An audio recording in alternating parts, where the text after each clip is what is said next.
Bismillahirrahmanirrahim. Assalamualaikum warahmatullahi wabarakatuh. Selamat datang di channel Pawai, PAUD, dan Dikmas.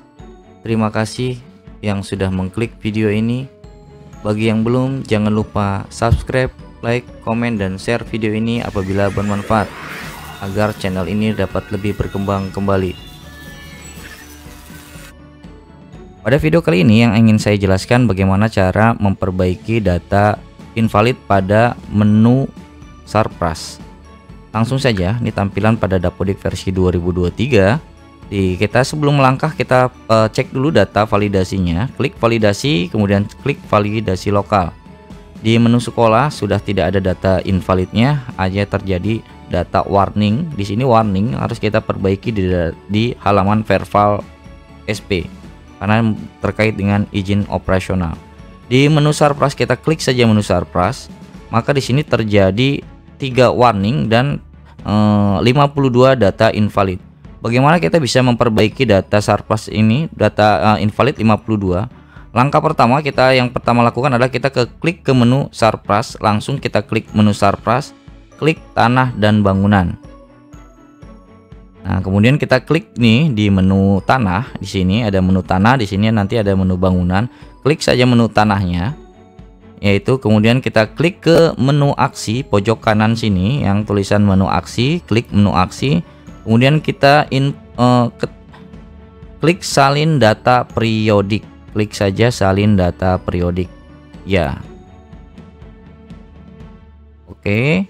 Nah, setelah kita salin data periodik, kita tinggal klik di sini kalau memang tidak ada perubahan di bangunan pada lembaga Bapak Ibu. Apabila terjadi perubahan, bisa kita perbaiki di data sini ubah. Kemudian setelah kita klik menu tanah dan bangunan di sini, kita ke menu ruang. Klik saja menu ruang. Nah, di tampilan menu ruang ini ada ruang kelas, nanti ada ruang kepala sekolah, kamar mandi, ruang penunjang. Kita mulai bertahap dari ruang kelas. Di ruang kelas ini ada bangunan. Nah, di sini kita klik saja bangunannya. Nah, untuk lembaga ini ada 2 ruang kelas, yaitu kelas 1A dan kelas 2A. Kita klik yang pertama di ruang kelas 1A ini dulu. Kemudian kita klik kondisi ruang. Nah, di sini ada range klasifikasi tingkat kerusakan.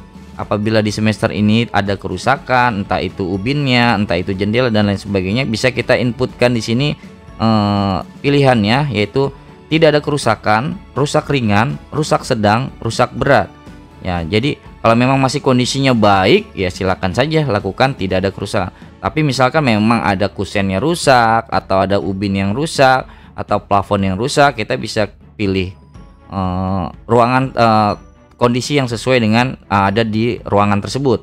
Misalkan saya pilih di sini rusak ringan. Tingkat rusak ringan di sini 1% sampai dengan 30%, rusak sedang 31% sampai dengan 45%, dan rusak berat 46% sampai dengan 100%. Nah, rata-rata dari operator banyak yang menginput karena cari aman, ya udah tidak ada kerusakan. Padahal kalau memang realnya terjadi kerusakan, maka diinput sesuai dengan data real yang ada di lembaga Bapak Ibu. Kemudian misalkan sini saya kerusakan, misalkan ada kerusakan 2%, simpan dan tutup. Kemudian kita klik di ruang teori yang selanjutnya di ruang 2A, klik kembali, kemudian kondisi ruangnya kita isi. Kalau memang tidak ada kerusakan, kita tidak perlu ada perubahan, tinggal simpan dan tutup. Oke. Kemudian bergeser ke ruang kepala sekolah, kita klik di sini. Nah, di sini kebetulannya ada ruang kepala sekolah. Kita klik ruang kepala sekolahnya, kemudian kita kondisi ruang. Kalau memang tidak ada kerusakan, ya maka tinggal simpan dan tutup. Oke. Kemudian kita bergeser ke kamar mandi atau WC. Kemudian kita klik di sini kamar mandi. Nah, untuk di sini di kamar mandi itu ada kamar mandi WC guru perempuan dan kamar mandi WC bersama. Di sini nanti ada 2 kamar mandi. Nah, nanti di sini akan ada tambahan di sini khusus 2023.d ada menu baru, yaitu sub ruang bilik. Nanti di sini misalkan kamar mandi perempuan, kita klik kamar mandi perempuan. Kemudian kondisi ruang. memang tidak ada kerusakan, kita simpan dan tutup. Oke. Kemudian kamar mandi WC bersama, ini kita isi juga kondisi ruang di 2023 ini, simpan dan tutup. Nah, khusus di aplikasi 2023.d ada tambahan menu ya, sub menu ruang atau bilik. Jadi ini kamar mandi ini adalah sebuah bangunan, sebuah ruangan yang mungkin di dalamnya itu terdapat sekat-sekat atau bilik-bilik.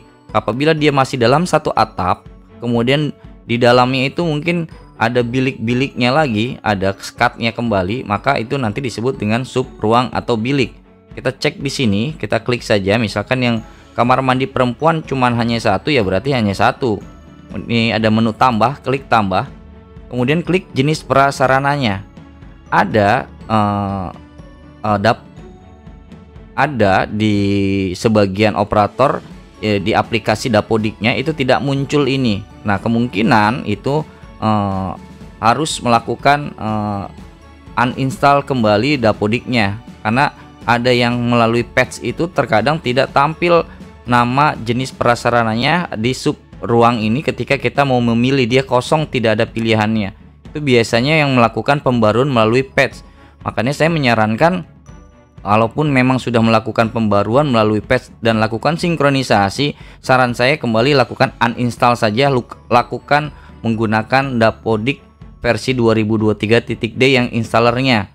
Karena bagaimanapun juga agar apa yang kita di versi 2023.d ini adalah installer yang fresh, yang memang belum bercampur dengan yang kemarin di semester ganjil. Ya, takut terjadi kendala apabila di depan di kemudian hari akan terjadi misalkan berbagai faktor gangguan dan lain sebagainya. Saran saya lakukan install ulang menggunakan installer versi 2023.d yang langsung, karena banyak laporan yang menggunakan pembaruan melalui patch itu terkendala dengan berbagai banyak faktor. Kita pilih misalkan bilik guru perempuan, di sini jenis prasarananya bisa diketik, kode ruangnya misalkan diisi 01, kemudian nama ruangannya misalkan samakan saja bilik guru perempuan, bilik guru perempuan. Nomor registrasinya boleh diisi, boleh tidak, nih sesuaikan dengan kondisi yang ada di ruangan atau di tempat lembaga Bapak Ibu. Yang wajib diisi memang yang berwarna ini ada bintang merahnya, kita tinggal simpan saja. Nah, setelah itu kita tambah kembali tadi jenis prasarana yang lainnya. Kita kalau memang sudah tidak ada, berarti cuma hanya satu di lantai satu, maka kita coba yang kamar mandi anak ini, yang kamar mandi bersama, klik saja, pilih sub ruang atau bilik, tambah.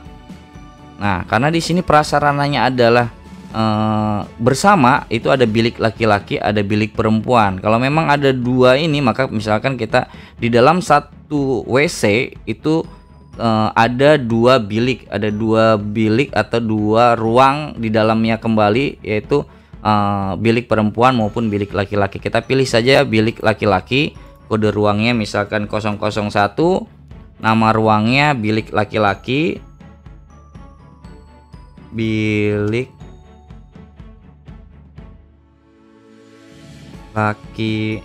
laki-laki, registrasi dan lain-lain kalau memang ada, tidak perlu. Kemudian simpan, kemudian ditambah lagi yang di sininya masih sama tadi tentang bilik perempuan, kode ruangannya misalkan 002, nama ruangannya bilik perempuan,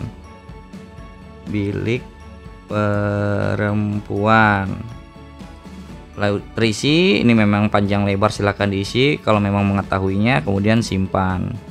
Nah, setelah disimpan kita kembali keluar.